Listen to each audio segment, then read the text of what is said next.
Me.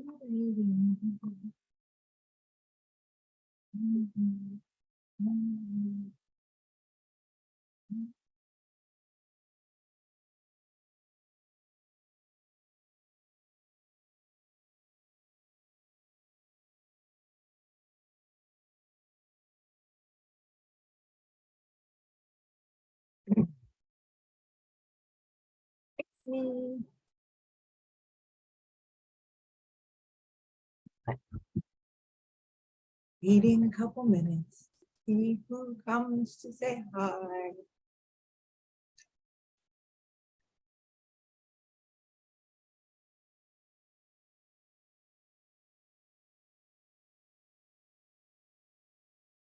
I have a couple friends.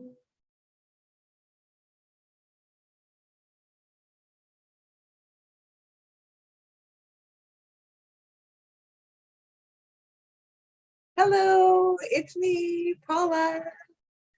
I know it's been a little bit, been kind of crazy around here. Had some big things happening in the last month or so. But I knew I had to get back on here and do what I do best. So let's get started with another episode of Pardon My Positivity. So, hello, welcome to Pardon My Positivity. This is a show where we focus on making happiness a focus of your life and putting positivity into your everyday activities. My name is Paula Lynch, if you don't know me already. I am a business owner by day. Accounting is my specialty. I'm a bartender at night, but I'm a happy chick all the time, not because life is easy, but because I choose to be happy. Started this show approaching a year now, so I can help other people try to find the same happiness in their life. Ordinarily, I'm on every 2 weeks, but like I was just saying, lately, the last couple of months, we've had a lot of stuff going on around here. So my son got married in Virginia, so there was a good stint there where we were wrapped up with going to the wedding and preparations and coming home and all that entails. I had a minor surgery done, but I'm looking great now, so nobody has to worry. I'm doing good, but that knocked me out of commission for a little bit. I'm just getting back into the routine of regular life with my new limitations because of it. And more recently, my 26-year-old daughter, she moved in with her puppies and her boyfriend, and now we have a nice full house. So we've had a lot going on personally the last couple months, but now that everything is calming down, it's time to get back focused on increasing my happy and making sure I stay at a positive place in my life. And one of the tools that I use is talking to all of you.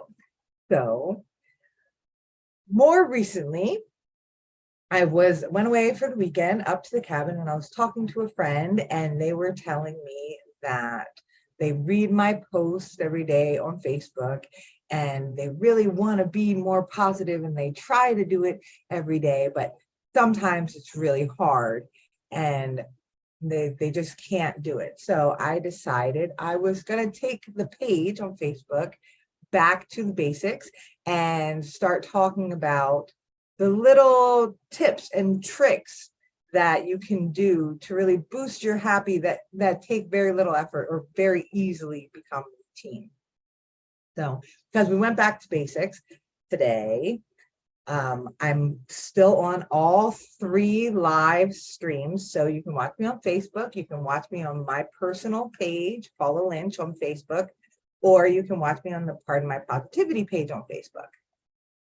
Regardless of which ones you watch, the only screen I watch is the Paula Lynch one. So if you want to comment, make sure to be on that page. But today, if you look at the bottom of the screen here, my name doesn't say Paula Lynch, it says call a number. So if you call that number, you'll link into the Zoom feed that I'm on. So You won't be a video guest, but you can call in and add your comments or give me some questions if you can't get on the Facebook and do it via keyboard. So feel free to call in. I'll answer you, let you in. You'll be in the waiting room. I'll let you in when it's convenient in the conversation, and I try to limit it to one guest at a time. So, but feel free to call in, which is how we did it originally when we started in October last year. We took calling guests. So, back to basics. So the very first podcast I did, the very first show I did, we talked about when do you know it's time to try, right? So what clues are there in your life? What cues does your life give you that you need to shift things and focus on positivity in your life? So here's just some quick hints that your life is giving you to let you know that you need to refocus. So first clue is you are constantly living in the past or you fantasize about a future. And all of us like to reminisce about when we were kids. You know, when I was in high school, I could bench 300 pounds and I wish I had the body I had in college. And, you know, best part about being a kid is I never had to pay bills, all of those kinds of things. It's fun to reminisce, but when you're kind of stuck expecting life to be what it was when you were 20 years old, and you're disappointed that things aren't the way they were when you were 20 years old, then you probably need to adjust your attitude and change the way you're looking at things. Another problem with that is you fantasize about this unrealistic future. So I'm not talking about setting goals. If you're setting goals like you want to own the house on the hill, then that fancy mansion, you set goals to achieve that kind of life, to own that house on the hill. So you take classes, you get a better job, you work a second job, whatever you need to do to achieve that goal in your life. I'm talking about you're wishing you won the lottery and you're wishing life could be different, but there's not really a goal or any attempt on your behalf to try to achieve anything. If you're constantly like jealous of the Joneses, then you probably need to change your perspective and put a little more positivity in your attitude. Another sign that you need to change things up is you constantly live in fear. Fear is a necessary thing. We're motivated to change in our lives and to learn because of fear. When you burn your hand on the pot, when you're cooking your noodles for dinner, when you're whatever, I was like 10 when that happened, but maybe you were 20 and you burn your hand, then you learn not to burn your hand, but that's motivated by the fear of burning your hand again. So fear is an important motivator. We need it in our lives. But if you are constantly living in fear of losing things like losing a person in your life or losing your job, then you probably need to change your attitude a little bit. The constant fear is a bad thing. You know, fear is necessary so we can learn, but a constant dwelling on fear is not good for you. So you probably need to change your attitude. A third way our bodies tell us that we need to change things up and have a more positive life is you become a person you don't like. And that happens. See, that happened to me. If you watch all the shows, you'll get the complete story of my life. But I was in a long relationship, 19 years with my ex-husband. And the situation, the things that happened in our life slowly transformed me into an unhappy, sad person. I lost all of my spark. I lost who I was. And I didn't really like the person I had become. And it's hard to see on a daily basis when this transformation is happening, because it's to you, so you're not going to notice these little things that are happening every day. But eventually you start building walls, you start changing the way you're doing things, you start disconnecting from people. And these are all defense mechanisms or coping mechanisms for the negativity in your life, well, in my life, that was taking over. So when I got to the end, I didn't even realize that I had been changing all this time. It just, all of a sudden I was like, holy crap, I'm not me. I'm like completely gone. But the good news is, when your body, when your life hits you with this realization that you're a person you don't like anymore, that's a really big motivator. When you wake up in the morning and you're not happy with who you are, it's a really good incentive to change the things in your life. So if you become a person you don't like, then maybe you need to shift things up and put some more happy into your day, change your way of thinking. Now, let's see, a fourth thing is you have no passion for life. Every day, you should have something you're looking forward to. Unfortunately, all of us at one point or another, some more often than not, fall into these ruts where we're not finding anything to be passionate about. And what you're passionate about, it varies from person to person. I'm passionate about, well, now this show and interacting with people and my family. I'm passionate about those things. And I was always passionate about those things, but it all dulled when my life got bad, when I really needed to turn it around. Everything that I was passionate about previously just became null. And I wasn't passionate about them anymore, right? It was a waste of my time. It was too much effort.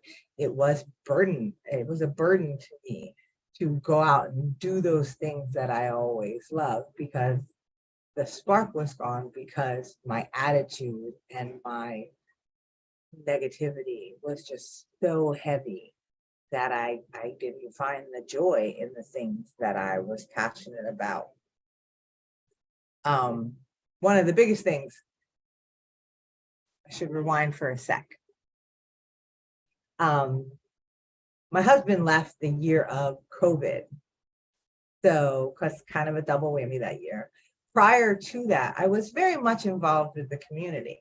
I ran Girl Scout troops. I was the event planner for all of the girls in the Easton area.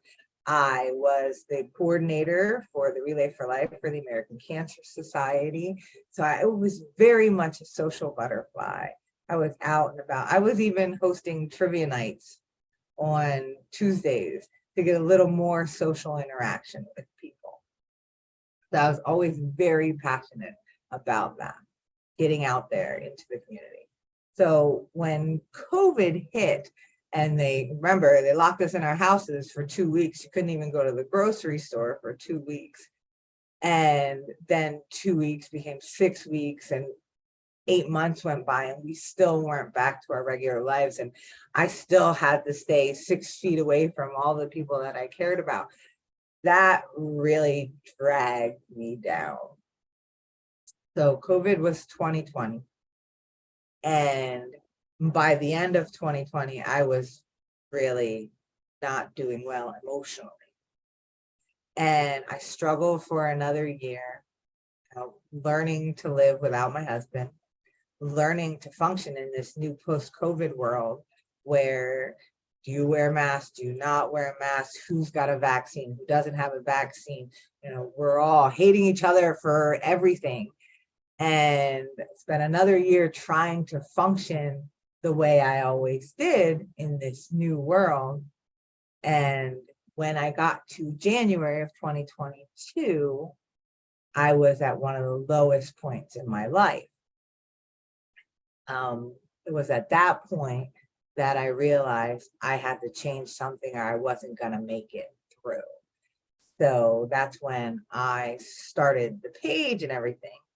Part of my positivity was originally Glitter Shoes and Happiness too, but I decided I would spread happiness every day and try to interact with people every day via social media because I was lacking so badly in that area, in the real world, in the physical world, and because I needed to change something in my life because I wasn't going to make it. So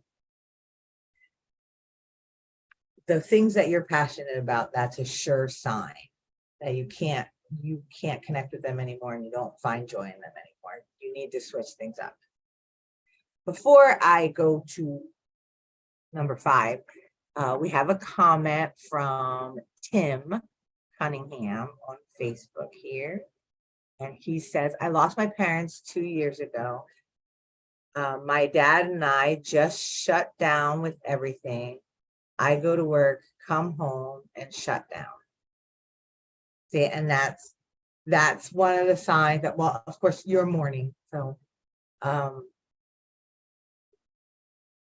they say time heals all wounds. Well, we all heal differently. We all have a different path when it comes to our hurt. So completely understanding and appreciate what you're going through. But I'm happy too that maybe you're looking at it. I'm shutting down. Maybe this is a sign that I need to do something to change up my life because I can't keep going like I've been going for the last 2 years. I need to change something up so I can find my personal happy. So thank you, Tim, for sharing. Again, if you're going to share, please go on my personal page, Paula Lynch, because until I have a production staff, I can only really watch one page at a time. The 5th way your body tells you or your life tells you that you might need to change things up is you get stuck. This kind of goes with being not being passionate. We fall into routines. Routines are good for a lot of reasons. Like routines can help you organize your day so that you have more time to do things like self-care and have fun with your friends. Routine, it actually helps you to have less stress and less anxiety because you know you're going to do this all the time. But sometimes there comes a point where routine becomes monotony. And if every single day you just feel like that squirrel or mouse, gerbil in a wheel, hamster, you know, that's the phrase, isn't it? You feel like that hamster in the wheel just doing and doing and doing and doing and doing. You might need to change up. You probably need to change up some things in your life. Number 6, this is a big one and something that I was always horribly guilty of, and I try not to do it now. You lie about you're happy. You have people who love you. You have people who care about you, and they ask you, are you all right? Because they know you've been hurting. They know your life has been hard lately. They see things that all those little changes you're not seeing because you're living them. They see them and they ask you, are you okay? And you say, yeah, I'm good. I'm good. Yeah, it's just a bad day. You know, I'm fine. So here in this house, fine is a bad word. Fine has been a bad word for just about my entire adult life because fine is, it's not good, it's not bad, it's just bleh. And it's not very often that you're actually bleh, right? Nobody ordinarily is bleh. You know, even if you're just a little bit happy or a little bit mad or a little bit sad, you usually have an emotion going on. So when somebody says fine, I'm always like, tell me what's going on. Give me more details about why is it fine, because that's a 4-letter word. We don't use that around here. But it's important to share with the people who love you the things that are going on in your life. And if you feel like you can't, you feel like you have to hide it from them, you protect them from the angst you're feeling inside or the sorrow that you're feeling inside, then you need to change things up. Let's see. Next hint that your life gives you is you're settling. So I was settling for a very long time. Quick description of what happened in my relationship. We both were on opposite ends of the spectrum when it came to certain issues. Specifically, love languages were on opposite ends, but on a lot of issues like honesty and cooperation, kind of thing. We're on opposite ends. And every time I brought up one of the topics, he would say, I can't do the thing you want me to do because you do this thing. So then I would think, you're right, I do that. I'm pretty controlling. I can be less controlling. Let me change that and become less controlling. Well, now I bring it up again. I still can't do this thing because you're so emotional. You let your emotions control you. He has a point. I let my emotions control me. I'm gonna work on not letting that happen until he was still here and I was all the way here next to him with the changes I had made to accommodate his requests of me, right? And that entire time, nearly 2 decades, I was settling for what he gave me in the hopes that when I got better, he would reciprocate and, give me all the things that I wanted. So now I'm terrified of settling. I have a really hard time sometimes building relationships because I don't want to settle for less than I think I deserve because I settled for so long. Fortunately, I have a lot of amazing people around me who don't require me to settle because they offer me all of the things I could possibly want in relationships. But I went through a good period of time where I was dating and had a lot of first dates because I'm not settling. So if you find that you're settling, you're settling in your life, then you probably need to change things up. I'm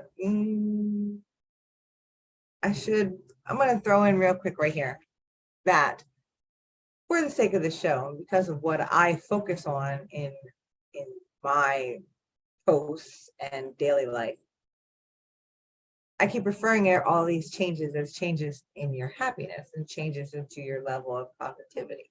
And this is because I believe this is the most important thing you can do. If you have the right attitude, you can accomplish anything else. So all of these signs are not necessarily signs that you have to have a more positive life. They're signs that you need to make a change in your life. I highly recommend that change is changing your attitude and having a more positive outlook, because I believe that once you do that, you can do anything. But maybe the changes for you are different. So when you start seeing these signs, that means you need to start looking at your life and making changes. Doesn't necessarily mean you have to be a chipper chick all the time. That's my path. So another clue, the last clue that you probably need to change things up is you're burned out.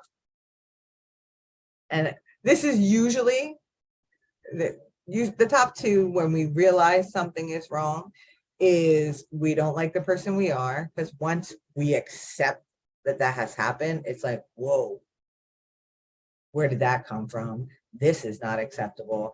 I need to change this, right? But the other thing is we get wiped out, right? I'm a people pleaser. I've always been a people pleaser, pretty much. So I've lived the life of pouring from an empty cup. And it wasn't until I started really focusing on improving my mood and my happiness, that I realized you can't give from an empty cup. I have to save stuff for myself. But before I made that transformation, or started my transformation rather, I'm not done yet. I still got work to do. Before I started making the transformation, constantly I was wiped out and exhausted, never told people no, and my happiness was directly related to how happy they were. You know, I didn't have worth unless my family needed me and I did everything for them. Unless my husband needed me and I did everything for him. My friends, the groups that I volunteered for, you know, I push and push and push and push, and then eventually your body pushes back and you shut down and you just can't function anymore. Physically function. That's an interesting thing. People don't realize that the stuff in their brain can affect their bodies so much.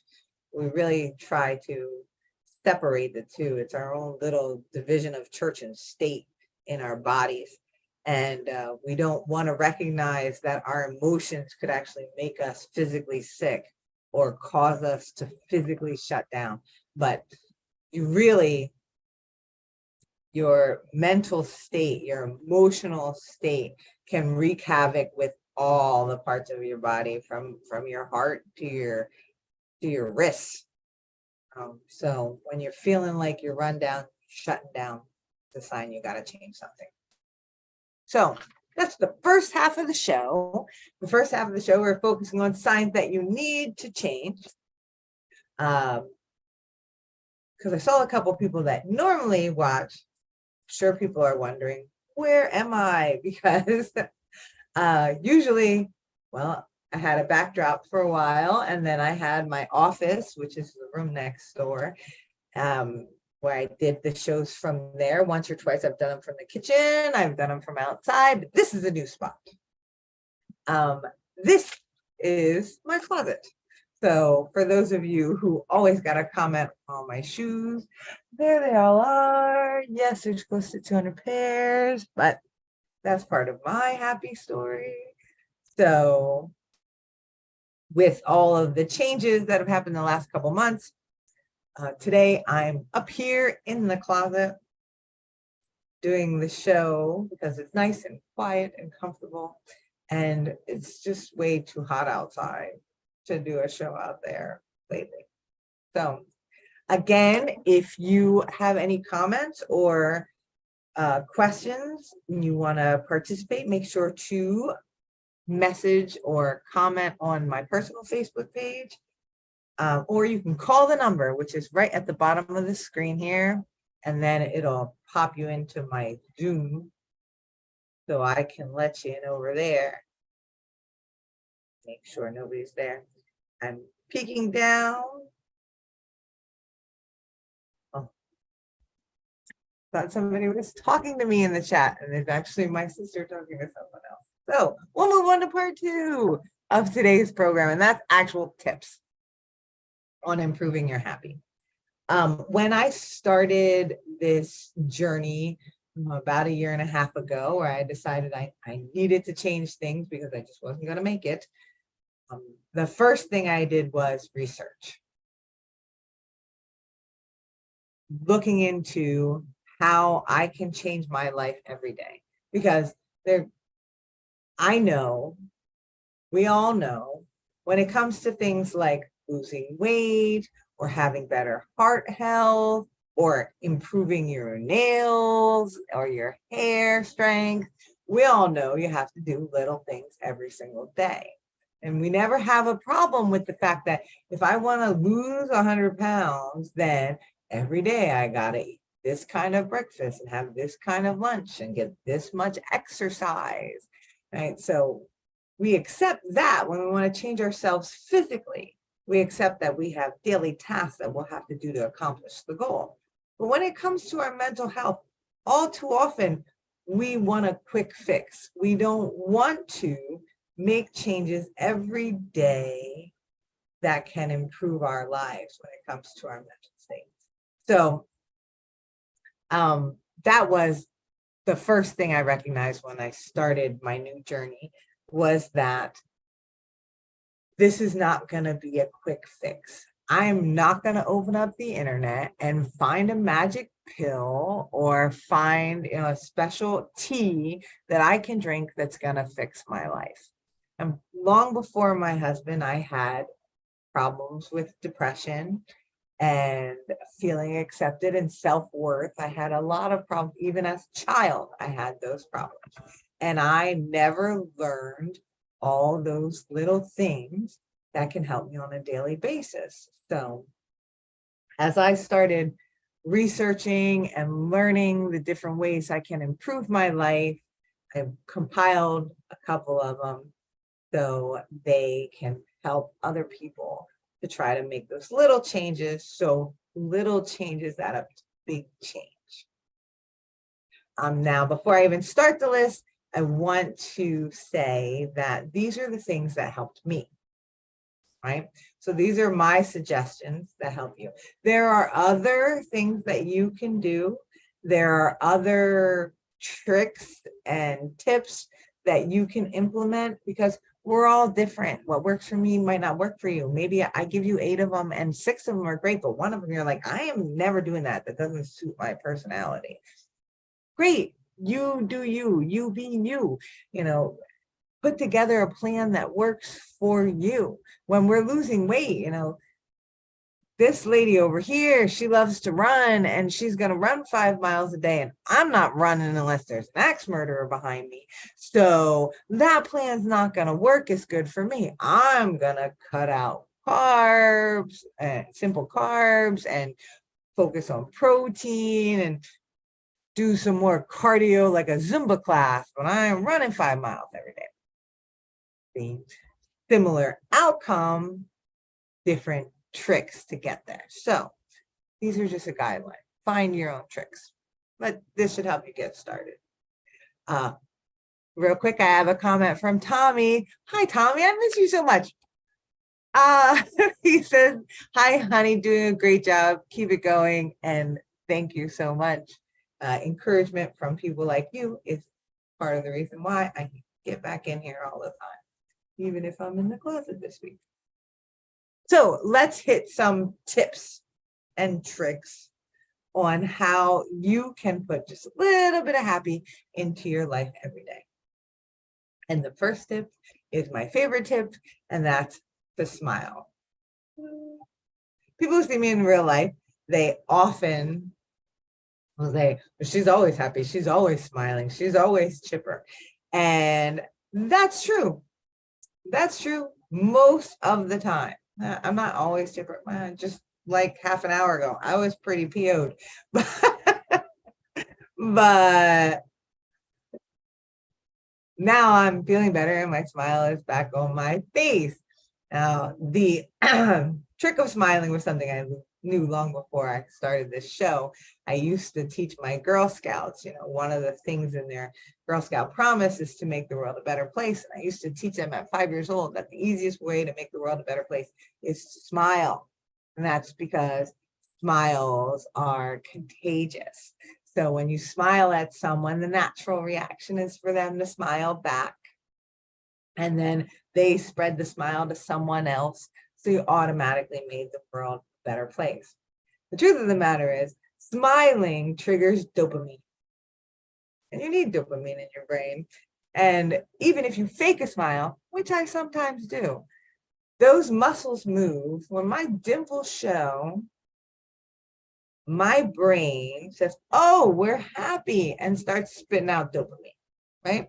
Starts spitting out that dopamine, and then all of a sudden I am really happy. So the fake little dimples that I had just a couple minutes ago are now actually real dimples, because fake it till you make it really works when you're talking about your smile. I got some more comments on the side. One of them tells me to watch The Villa every chance I get because they make you smile. Thank you, James. And then my other friend, James, 2 James in a row, James. You're the most chipper person I know. Thank you. I don't know. my goal is not to be the most chipper person you know, but I'm happy that you can smile and I can smile.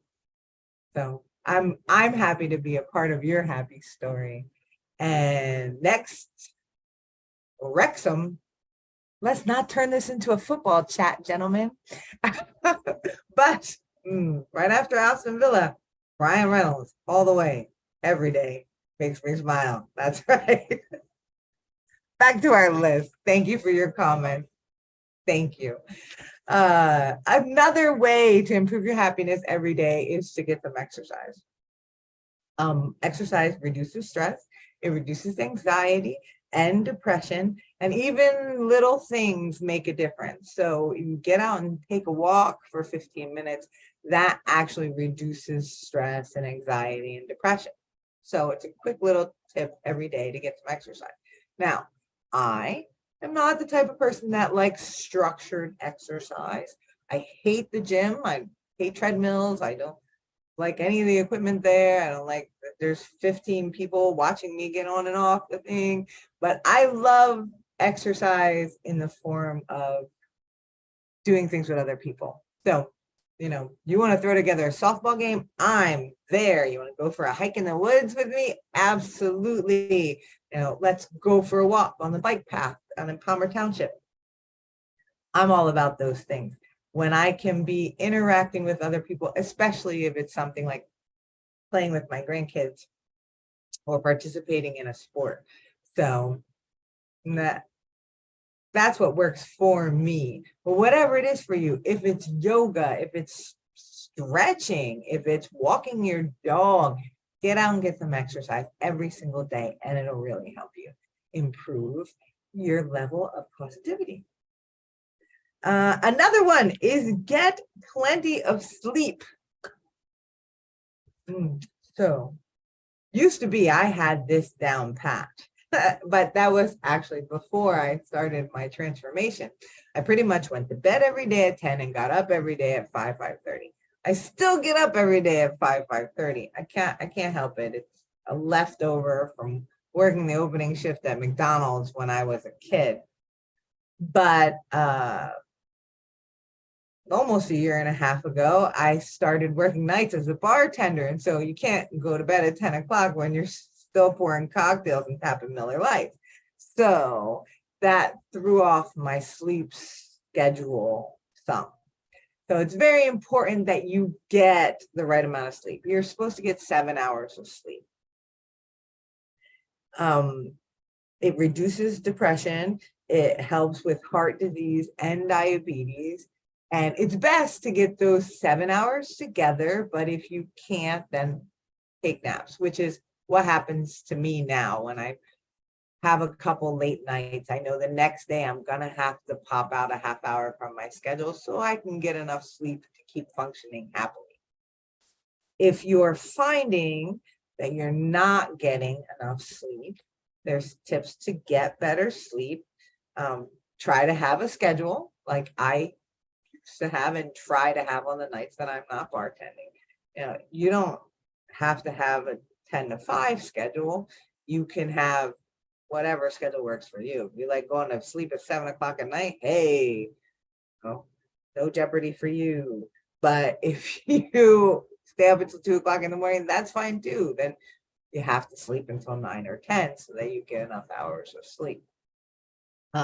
The other thing is, and this one just automatically happens with me most of the time, is reserve that last hour before you're planning to go to sleep as downtime. All of us run around ragged all day long, and you need to key down before you can fall asleep. So give yourself an hour there before you're going to go to bed. All right. Also, keep your room dark, quiet, and a comfortable temperature for you. Cool is what most people, especially now, it's 97 degrees outside with the heat index of 1,003. But cool is a good idea. Also, try not to be on blue screens right before you go to bed. So no phone, no TV. That can help you a lot. Invest in some good bedding. I am a discount shopper in a lot of ways. I don't like to, I can get something for $10 instead of $100. I'm getting it for $10. There's very few things that I am willing to part with the extra money without being 100% positive. And bedding is one of the areas, because I kid you not, every night when I climb into my bed, I literally climb into my bed and go, oh my God, I love this bed so much. So between my mattress and the sheets that I have on there and the temperature in my room, it's like the perfect spot for me. So invest in some good bedding so you sleep better. And big key, if you take a nap, if you have to take a nap, try to keep it less than 20 minutes. When you sleep longer than 20 minutes, you trigger REM sleep, and then your body thinks you need to sleep for hours. So try to keep naps under 20 minutes. All right, next tip that you can do on a regular basis is eat with your mood in mind. I'm not going to tell anybody what to eat, because, you know, we all have our favorite foods. We all have different appetites and preferences. Like, I was never really big on seafood. It was only in the last like 3 years that I can manage to eat anything besides tuna fish and fish sticks. Thank you to those who introduced me to those new flavors. But and I know a lot of people who have picky appetites, but try to structure your meals where you're recognizing certain things, like you need complex carbs, complex carbs, because they release serotonin. So that means whole grains, beans, and vegetables. So try to get them in your diet because they naturally give you serotonin. Proteins reduce dopamine.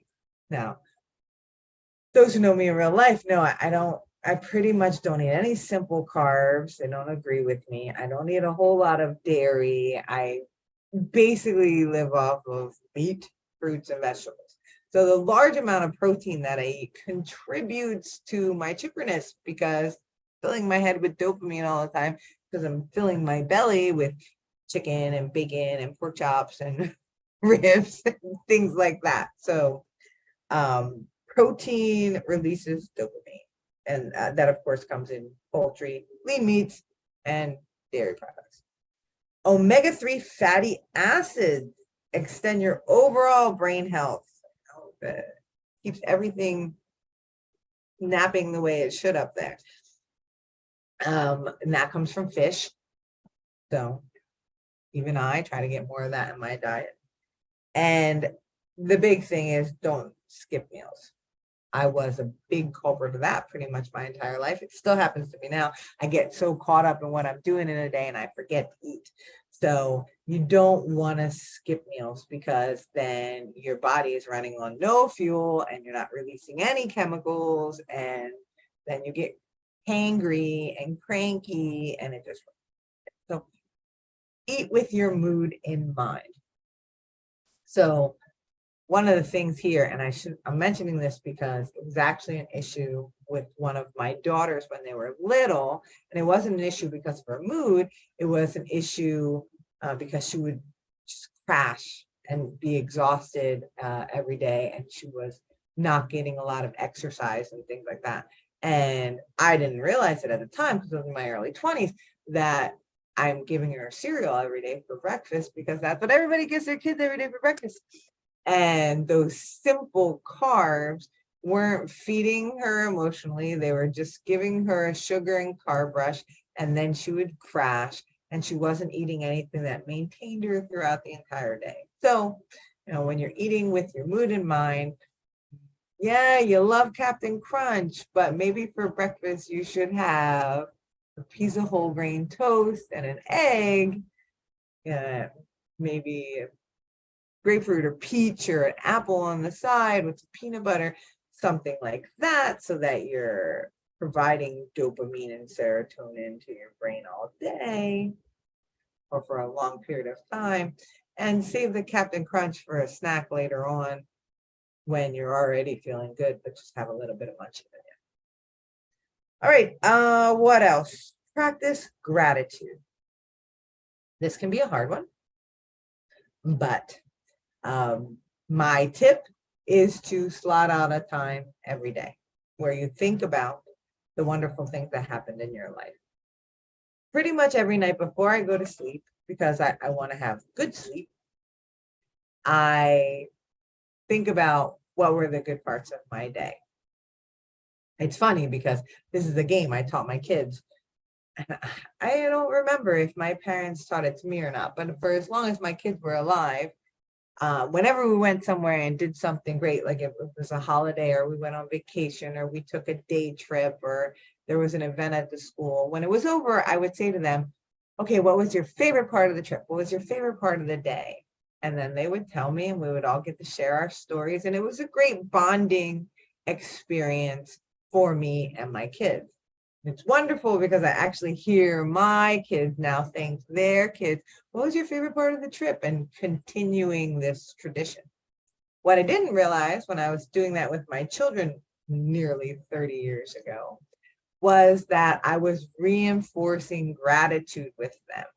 Because by recapping the day and focusing on the things that made us happy, we are practicing gratitude for those parts that we really enjoy. And when we share our stories with each other, we actually have gratitude or are thankful for the other parts that were special to the other people in the room.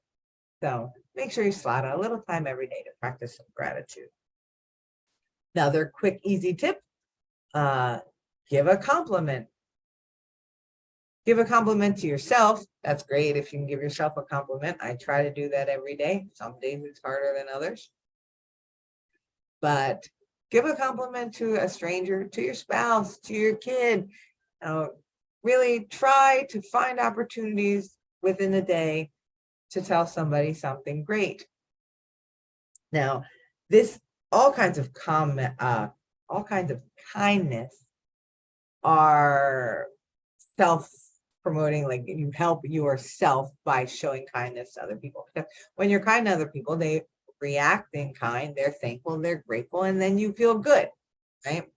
So it's not a selfish thing when you compliment people, but it does help you and yourself, your inner self, when you do it.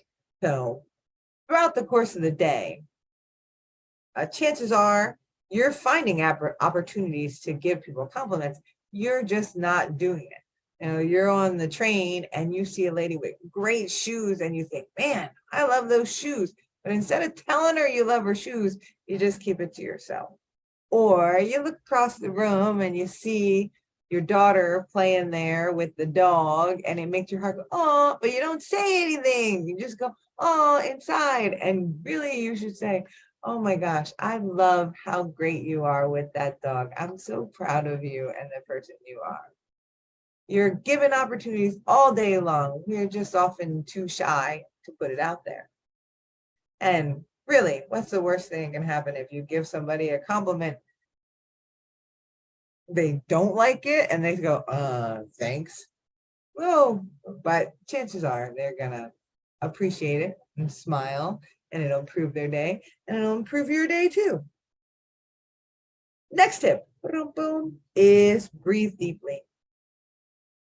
All of us get stressed out sometimes. So practice deep breathing. I just did a post on this on the page yesterday or today about taking 10, 15 seconds somewhere and counting off and breathing slow, because taking those deep breaths actually reduces your stress and helps you to focus. And it takes this, every tip I give you, this is the shortest tip. So when you start to feel, stop, go to the bathroom, go to your closet, sit up there and breathe. When you're doing it, it feels like it's taking forever, but it's really just a couple seconds and it'll really recenter your entire day. So that's a great little tip when you're overwhelmed. So if you're confused on how you should breathe, or how to really reduce your stress and stuff by breathing, here's some little tips on how to make it more effective. Try closing your eyes so that you can kind of zone everything out. If you have a hard time zoning things out, envision your happy place. My happy place is the mountains and camping, but wherever your happy place is, or maybe your happy place is a memory, not a place. Maybe it's this wonderful time you had with your grandmother. So go there in your mind castle, as Sherlock would say. Take slow, deep breaths in through your nose, out through your mouth. Repeat this process until you start to feel calmed down. So if it takes you 10 seconds, great. If it takes you a minute and a half isn't really a long time. The world ain't gonna end in that 90 seconds. So just keep doing it until you start feeling relaxed in your happy place. And in between each breath, if you have to count to 5, that's okay too. That helps out a lot. So those are all the tips that I use all the time. Every single one of these I use on a regular basis. So there's other tips and stuff that I use, but not every single day. So one of them is acknowledging your unhappy moments.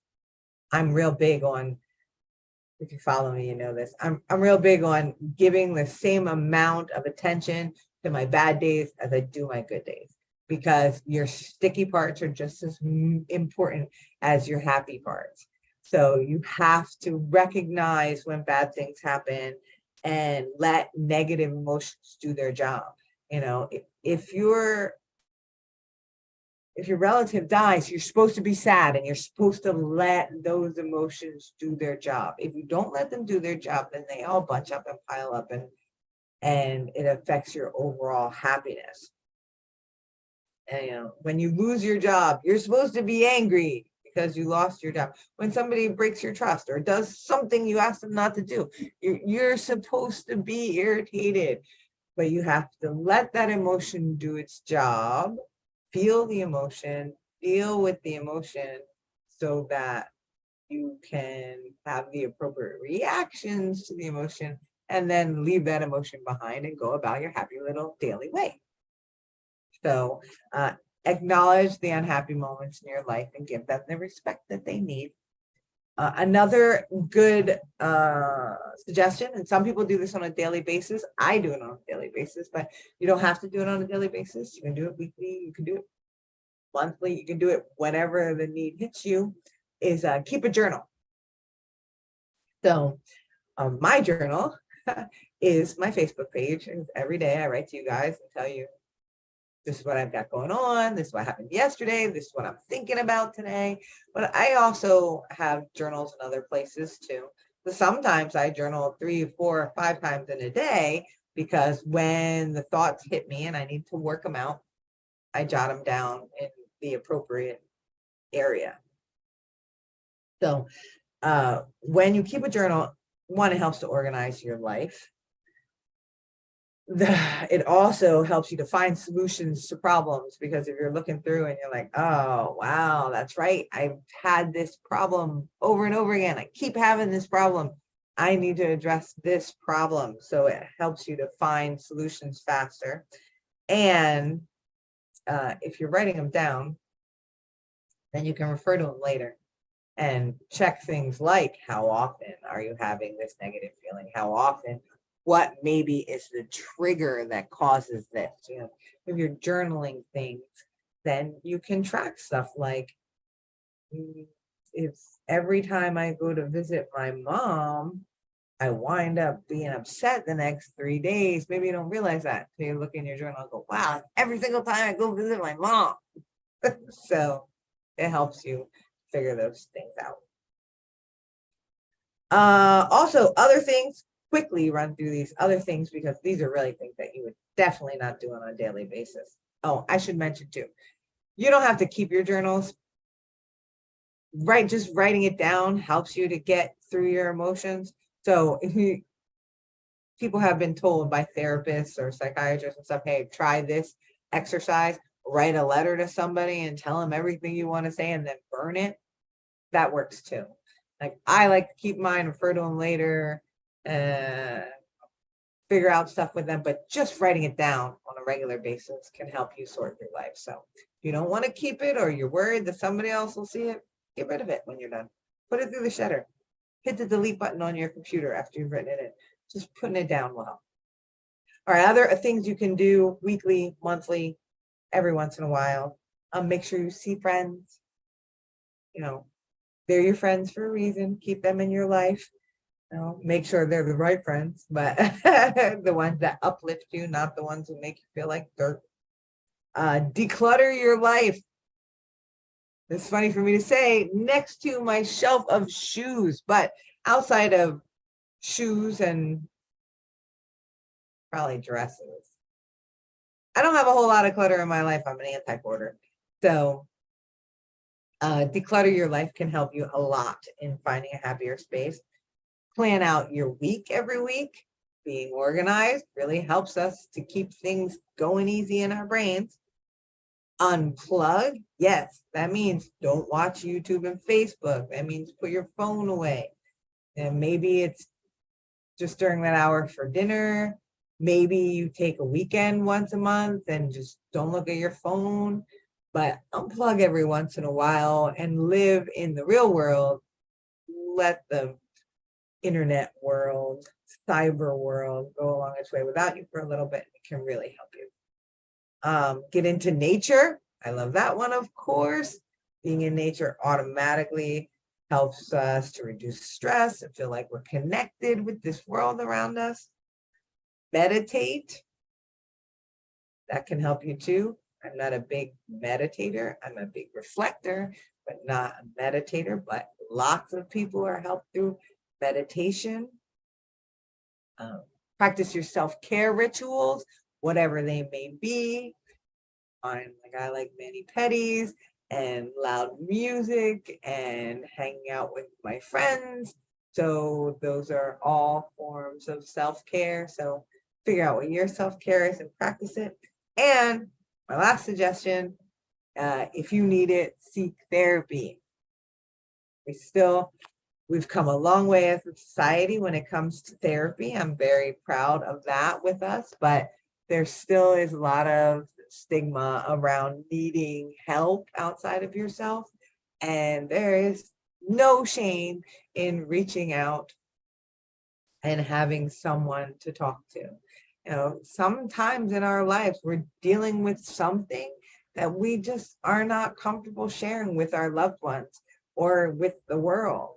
You know, a therapist's job to sit there, not to solve your problem, but to sit there and listen to you going through the problem and help you to find your way yourself, right? So if you need therapy or you're feeling like trying all this other stuff and I'm just not getting there, then find a therapist. Find the right therapist for you. That's a whole other show about picking the right therapist because we're all different. A good therapist for me might not be a good therapist for you. So pick the right one. Anyway, those are all my tips. Well, a lot of tips. Keep watching my posts, reading my posts every day, watching the show, and checking out the Pardon My Positivity Facebook page, and you'll get more tips all the time. I'm constantly learning, and as long as I'm learning, you'll be learning too, because I love to share all the information that I bring in on the subject of finding happiness. If you're watching right now and you really were influenced to watch because you're feeling like something needs to change in your life, you're feeling really down, like our friend Tim from the beginning of the show, I need to tell you that you can get to a better place. You can find your chipper and find your happy. You know, I'm the happiest person James knows, but I'm not happy all the time. I'm just happy more often than I'm not. And it's because I chose to do that. I want my life to be happy. So I do what I need to do to make sure that I stay on that path. And you can do that too. I come from a background of suicide attempts and utterly crushed dreams. And just a year and a half ago, I didn't want to get out of my bed. And now when rough times come, I can deal with them. I can still find reasons to smile. And I know my life is exactly what I make it. So that's it for today. Hoping we'll be back on in another 2 weeks. Usually I have a guest. So if you're interested in being a guest on my show, drop me a line and let me know. I love meeting new people. I love having guests on the show because I get to film my social media at the same time. So if you're interested, let me know. Until I see you next time, real quick, I see you, Jen, with your comment and your hearts. Thank you, Eric, who says it's a great show. First time, glad I dropped in. Christina Shook, my sister. Beautiful episode. Thank you all for your comments. Thank you always for participating and helping me to find my happy through the show. I'll see you in a couple weeks. And I want to remind you, the key to your happiness is you. Thanks, guys. I'll see you next time. Bye.